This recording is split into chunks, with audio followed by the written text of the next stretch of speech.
और यहाँ सबसे बड़ा मुद्दा है महंगाई, बेरोजगारी। अब बिहार में बेरोजगारी तो बहुत ज्यादा है, दिन दहाड़े गोली चल रही है। ये बीजेपी की गवर्नमेंट है और मीडिया जितना भी वादे किए आज तक पूरा नहीं किए हैं, ना करेंगे वो। अब हटा देना चाहिए। जाते हैं एग्जाम देते हैं, एग्जाम से सेंटर से बाहर जैसे घर पे पहुंचते हैं पता चलती है कि पेपर करीबी न्यूज और करीबी न्यूज में आपका स्वागत है। और अभी हम हैं मोतिहारी जिला के अंदर और गांधी मैदान में उपस्थित हैं और यहाँ पे भैया लोग बैठे हैं और इन लोगों से यही पूछेंगे कि बिहार में किस पार्टी का मुख्यमंत्री ये लोग बनाने के सोच रहे हैं और क्या विचार रख रहे हैं, उस मुद्दे पे बात करेंगे। तो स्वागत है भैया आपका। धन्यवाद। तो भैया आपसे यही हमारा सवाल रहेगा कि बिहार में अभी चुनाव चल रहा है और चुनाव के मुद्दे काफ़ी अलग अलग हैं, अलग अलग लोगों का विचार है। तो उस पे आप क्या कहिएगा, किस पार्टी का मुख्यमंत्री बिहार में होना चाहिए? मतलब बिहार में रोजगार भी होना चाहिए और शिक्षा पे भी काम करना चाहिए। बिहार के जो सरकार है उनको बहुत सारे मुद्दे हैं, तो उस पे आप क्या कहिएगा, किस पार्टी का मुख्यमंत्री बिहार में होना चाहिए? बिहार में तो यहाँ कोई फैक्ट्री है नहीं, यहाँ तो हम लोग युवा हैं और युवा तो जैसे तेजस्वी यादव हैं आरजेडी का, युवाओं के लिए बहुत अच्छा काम कर रहे हैं। 17 महीना सरकार में थे, बहुत अच्छा काम किए। और बीजेपी तो पूरे देश में है और क्या देश का हाल है वो सब कोई से छुपा नहीं है। हम लोग रेलवे में भी इतना बदहाली है, करप्शन है, उसको कोई लिमिट नहीं है। वैकेंसी 10,000 5,000 आ रहा है, उससे कोई छोगा नहीं, फॉर्म गिर रहा है 1-2 करोड़। और यहाँ सबसे बड़ा मुद्दा है महंगाई, बेरोजगारी। अब बिहार में बेरोजगारी तो बहुत चरम सीमा पे है, अभी करप्शन भी बहुत ज्यादा है, दिन दहाड़े गोली चल रही है। ये बीजेपी की गवर्नमेंट है और मीडिया दिखा नहीं रही है।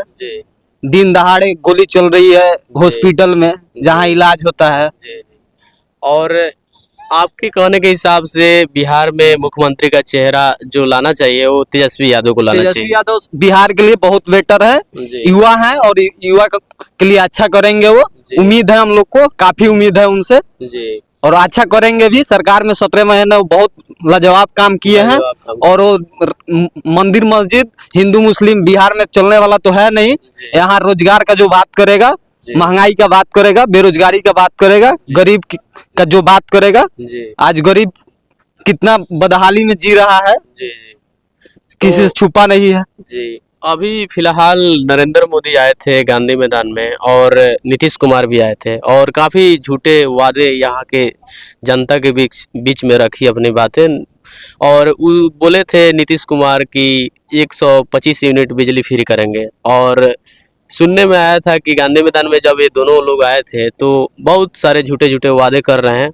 बहुत दिन से भी यहाँ पे उन लोगों का सभा भी चलता है, आते हैं बीच बीच में। और नरेंद्र मोदी के जो बीजेपी के कार्यकर्ता हैं जितने सारे, वो लोग झूठ इतना क्यों बोलते हैं, उसके बारे में आप क्या कहिएगा? वो पार्टी ही झूठे फरेब पे टिका हुआ है, उसका बेस ही मीडिया है और झूठा है। 2014 में आए चीनी मिल चालू करने के लिए, अभी आए हैं कुछ दिन पहले, 1 मंथ पहले, मोतिहारी को मुंबई बना देंगे। मोतिहारी के इतिहास से खेलने का काम कर रहे हैं। बापू का कर्म भूमि है, हमको मुंबई नहीं चाहिए। मोतिहारी जो है, इसका जो गौरवशाली मोतिहारी के नाम से पूरा दुनिया जानता है, भारत जानता है। मोतिहारी को स्मार्ट सिटी मिलना चाहिए, उस पे बात करते नहीं है वो। और बोले हैं कि मोतिहारी को हम मुंबई बनाएंगे। तो मुंबई बनाने से पहले मुंबई में तो समुंदर है, तो यहाँ पे समुंदर कैसे? यहाँ पे करप्शन वाला समुंदर है। करप्शन वाला समुंदर है, यहाँ पे करप्शन वाला समुंदर है। और यहाँ पे हम लोग बैठे हुए हैं गांधी मैदान में और यहाँ के जो सड़कें हैं गली गली में, वहाँ पे काफ़ी कीचड़ दिखाई देता है। और नरेंद्र मोदी बोलते हैं और राधा मोहन सिंह भी बोलते हैं कि मोतिहारी के अंदर बहुत सारे विकास किए हैं हम लोग। तो उस पर आप क्या कहना चाहिएगा? काम तो किए ही हैं। वो जो कृषि विश्वविद्यालय बनवाए हैं पिपरा कोठी में, उसमें खाली उन्हीं का लोग है। और अभी फिलहाल एक अपडेट में आया है कि बहुत सारे किसान यूरिया के लिए तड़प रहे हैं। तो यूरिया में तो हम भी कुछ दिन पहले देखे कि एक किसान भाई थे, वो यूरिया के जगह पे जय श्री राम का लेकर के, और खाली यूरिया तो मिल नहीं रहा है, मिल भी रहा है तो ब्लैक में बहुत ज्यादा रेट ले रहा है। कई लोग बोल रहे हैं कि बीजेपी सरकार जब आई तो काफी सारे वादे की, जैसे कि काला धन लाएंगे और बहुत सारे वादे की। हम लोग भी 14 में सपोर्ट किए थे बीजेपी को, जी उनके वादों को देखते हुए, जी लेकिन जितना भी वादे किए आज तक पूरा नहीं किए हैं, जी ना करेंगे वो। जी। अब हटा देना चाहिए बीजेपी को, नई गवर्नमेंट आएगी फिर वो भी अगर काम नहीं करती है तो उसको भी चेंज करना चाहिए। जी। और यहाँ किसी का बपौती नहीं है कि हमेशा उसी की सरकार रहेगी। जी जनता को अपना मत बदलना चाहिए और इस बार नया सरकार लाना चाहिए नया। बिहार में। और एक अभी ट्रेंडिंग में जो नया पार्टी जुड़ी है जनसुराज, उसका जनसुराज के जो लीडर हैं प्रशांत किशोर, वो काफ़ी गली गली में घूम घूम के और यात्रा कर रहे हैं और बोल रहे हैं कि बिहार में हम बहुत सारे प्लान को लेकर आए हैं बिहार में विकास करने के लिए। तो उस पे आप कुछ कहिएगा। जन स्वराज अभी नई पार्टी है, अच्छा सोच के साथ प्रशांत किशोर आए हैं। जी ठीक है, कर रहे हैं बिहार के लिए, जो भी अच्छा करेगा वो अच्छा ही है। लेकिन अभी उनकी पार्टी उतनी लेवल पे पहुंची नहीं है। बिहार में तो मोस्टली 3 पार्टी है, आरजेडी, बीजेपी और नीतीश कुमार जी की, जी यही 3 जेडीयू की, यही 3 पार्टी चलेगी। और अभी तो आरजेडी हमको लगता है कि बहुत बेहतर है। जी।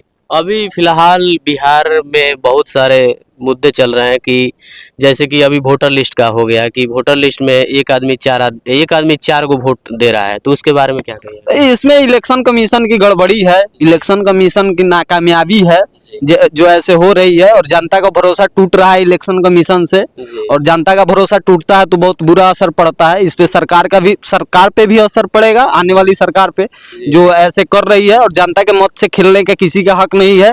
एक एक मत का बहुत योगदान है, बहुत महत्वपूर्ण होती है सबके लिए अपना मत, और उससे खिलवाड़ करना बहुत भारी पड़ सकती है गवर्नमेंट को। जी।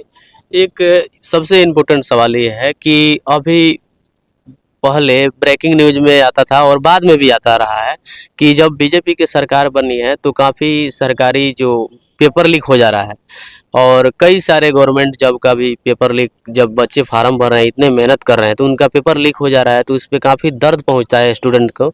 तो उसके बारे में आप क्या कहिएगा। पेपर लीक तो ये सरकार की ही नाकामयाबी है। सरकार इस पे अच्छा कोई कानून लाती और उसको बंद करानी चाहिए।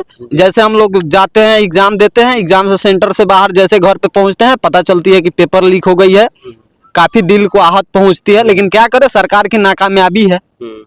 तो इस पे क्या संदेश देना चाहिए चाहते हैं आप सरकार को। सरकार निकम्मी है, सरकार ही पेपर आउट करवाती है। जी वो अगर चाहती सरकार तो पेपर आउट थोड़ी होती।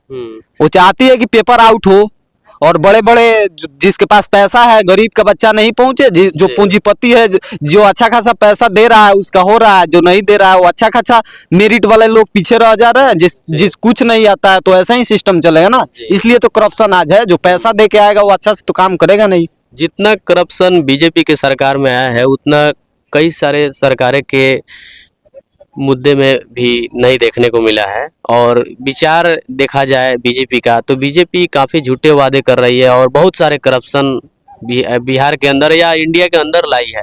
तो उसको रोकने के लिए कोई भी उपाय नहीं किया जा रहा है इंडिया के अंदर। तो उसके बारे में क्या कहिएगा। उसके रोकने का एक ही उपाय है कि सरकार चेंज हो जाए, फिर नई सरकार लानी चाहिए। और ये बिहार की भूमि है, बिहार में बदलाव होगी, और यहाँ से बदलाव होगी तो पूरे देश में मैसेज जाएगा कि बिहार वाले ने सरकार बदली है और सरकार बदलनी चाहिए।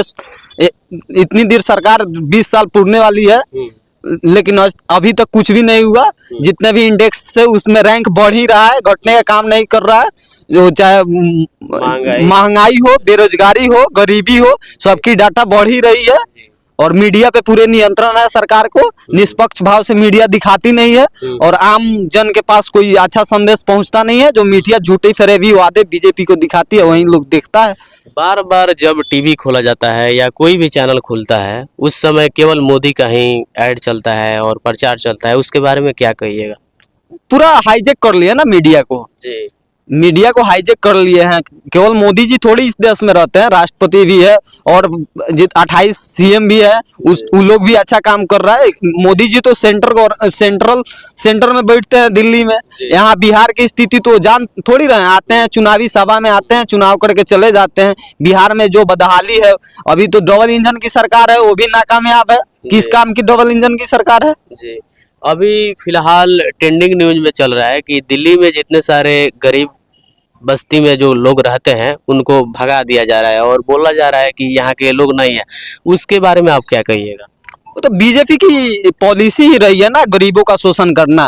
वो आरएसएस के लोग हैं बीजेपी वाले, वो हिंदू मुस्लिम कराते हैं, हमेशा से कराते आ रहे हैं, उसकी हिस्ट्री है, उसकी पोल भी है आरएसएस, और आरएसएस के लोग ऐसे कराते रहते हैं। गरीब का इस सरकार कोई भला ही नहीं कर रहा है, ये अडानी अंबानी को दे देंगे सब, गरीब को तो कुछ देने वाले हैं नहीं। किसान की आय माफ नहीं कर सकते हैं, लेकिन अडानी का लोन माफ कर सकते हैं। जी, अभी फिलहाल मोतिहारी का घटना है कि ये कचहरी वाला जो रोड है उस तरफ से जो पश्चिम की तरफ रोड जाता है, वहाँ पे बहुत सारे गरीब बस्ती के लोग रहते हैं और बहुत सालों से रह रहे हैं, अंग्रेजों के समय से भी वहाँ पे रह रहे हैं। और सुनने में आया है कि वहाँ से उन लोगों को ज़मीन छीना जा रहा है, उसके बाद बहुत सारे अत्याचार किया जा रहा है, तो उसके बारे में क्या कहिएगा? सरकार यहाँ को जो गवर्नमेंट है, बिहार गवर्नमेंट, वो लोग को एक जमीन अलॉट करना चाहिए, उसमें उन लोग को आवास बनवा करके देना चाहिए। जी, तो उनका ज़मीन छीनने से पहले उन लोग को पहले ज़मीन देना चाहिए और आवास भी देना चाहिए, क्योंकि वो लोग बोल रहे हैं कि हम भारत के लोग हैं और हमारा पैन कार्ड, आधार कार्ड, जो भी डॉक्यूमेंट है वो सब जेन्युइन है, हम लोग कहीं से नहीं आए हैं, केवल इंडिया के ही रहने वाले हैं, तो भी उनका ज़मीन छीना जा रहा है। तो उसके बारे में आप यही कहना चाहिए कि उनका ज़मीन भी मिलना चाहिए, उसके अलावा दूसरे जगह और घर भी मिलना चाहिए। उसके गवर्नमेंट में वो लोग है तो वो लोग सत्यापन करे कि वो इंडियन है कि नहीं है, अगर है तो उसको मिलना चाहिए। देश है, सबको समान अधिकार है इस देश में रहने का, मिलना चाहिए। जी, तो यहाँ पे आप देख सकते हैं कि भैया से बात करके काफ़ी अच्छा लगा और इनके जो बातें हैं सरकार को लेकर वो काफ़ी अच्छा है, और भी भैया हैं, इन लोगों से हम पूछेंगे। तो भैया आप बोलिए, स्वागत है आपका भैया। हाँ, धन्यवाद, बोलिए। तो भैया इस चुनाव का जो माहौल चल रहा है बिहार के अंदर, तो उसके बारे में क्या कहिएगा? किस पार्टी को आप मुख्यमंत्री का चेहरा बिहार के अंदर देखना चाहते हैं? हम चाहते हैं कोई भी सरकार बने, नया पार्टी की सरकार बने, जिससे कि काम तेजी से हो, थोड़ा परिवर्तन हो बिहार। आप ये कहना चाहते हैं कि नया सरकार बने बिहार के अंदर और बहुत सारे तेजी से काम हो के, यही ना बोलना चाहते? हाँ, यही। और जो पार्टी आई है बीच में जैसे कि जन सुराज, उसके बारे में क्या कहिए? हाँ, जन सुराज बहुत अच्छा काम कर रही है, उसका नीति सही है, जी बेरोजगारी पर, पलायन पे, सब पे बात कर रही है। जी, कई सारे लोग बोल रहे हैं कि जन सुराज बीच में आ गई है वोट काटने के लिए, उसके बारे में? नहीं, ऐसा नहीं है, सबके सिखा के, वो भी नया पार्टी है, वो भी मेहनत करेगी, आगे बढ़ेगी। हम लोग कई जगह सर्वे किए हैं तो पता चला है कि ये सब बीजेपी का खेल है, इनको लाने के लिए बीच में जन सुराज पार्टी का, और ये जन सुराज पार्टी का जो सीट है वो बिहार से नहीं निकलने वाला है, इसके बारे में आप क्या कहिएगा? ये सीट तो मिलेगा, कम मिले या ज्यादा मिले, सीट मिलेगा। जी, सीट मिलेगा। हाँ, सीट मिलेगा। तो कई लोग कह रहे हैं कि जन सुराज जो पार्टी है वो झूठे वादे किए हैं और 10-12 मुख्यमंत्री भी बिहार के अंदर बनाए हैं और जगह भी बनाए हैं, मतलब कुल टोटल मिलाया जाए तो जो नरेंद्र मोदी यहाँ पे आए थे और बोले थे कि हम चीनी मिल से चाय पीकर जाएंगे, उसके बारे में जो लाइन जो लिखा गया था वो प्रशांत किशोर का था, आपको ये बात पता है? हाँ हाँ, पता है। हाँ, तो जो सरकार के समक्ष अपनी मुख्यमंत्री बनाने का प्रयास किया है प्रशांत किशोर ने, और वो झूठे वादे स्क्रिप्ट लिखकर उन लोगों को दिया है, बीजेपी वाले लोगों को, तो क्या आपको लगता है कि जो झूठे स्क्रिप्ट लिखकर बीजेपी वाले को दे रहा है वो अपनी रणनीति बिहार के अंदर ला रहा है, तो विकास कर पाएगा बिहार के अंदर? नहीं कर पाएगा, कोशिश करेगी, सरकार में सत्ता में अगर रहेगी तो कर ही पाएगा। जी, कई बार देखा गया है कि आए दिन खबर आते रहता है कि प्रशांत किशोर गली गली में घूम के यात्रा कर रहे हैं और काफी गाँवों में सबसे ज्यादा यात्रा कर रहे हैं, उसके बारे में क्या कहिएगा? गाँव में यात्रा करेंगे तब तो चलेगी, मालूम गरीबों की स्थिति मालूम चलेगी, उससे गाँव में किस तरह का समस्या है वो भी मालूम चलेगा। जी, तो इतना ही आप कहना चाहते हैं कि नया सरकार लाना चाहिए बिहार के अंदर?